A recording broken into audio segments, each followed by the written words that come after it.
దోసలోకి ఎంతో రుచిగా ఉండే హోటల్ స్టైల్ ఆలు కుర్మాని మనం ఇంట్లో కూడా ఈజీగా చేసేసుకోవచ్చు. దీని తయారీ విధానం చూసేయండి.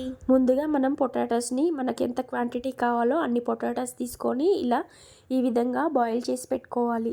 తర్వాత స్టవ్ పై ఒక ప్యాన్ పెట్టి ఆయిల్ని పోసుకొని ఆవాలు, జీలకర్ర, పచ్చిమిర్చి, ఆనియన్స్ని వేసుకొని ఫ్రై చేసుకోవాలి. అలాగే పసుపు, అల్లం వెల్లుల్లి పేస్ట్ని కూడా వేసుకొని 1 నిమిషం పాటు వేయించుకోవాలి.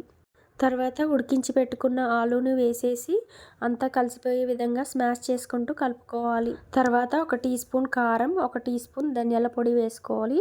ఇక్కడ కారం ఆప్షనల్ అండి. ఈ రెడ్ కారానికి బదులు 2-3 పచ్చిమిర్చి ఎక్స్ట్రా వేసుకుంటే సరిపోతుంది. ఇప్పుడు చివరగా కొత్తిమీరను వేసుకొని 1 నిమిషం పాటు ఉంచి స్టవ్ ఆఫ్ చేస్తే సరిపోతుంది.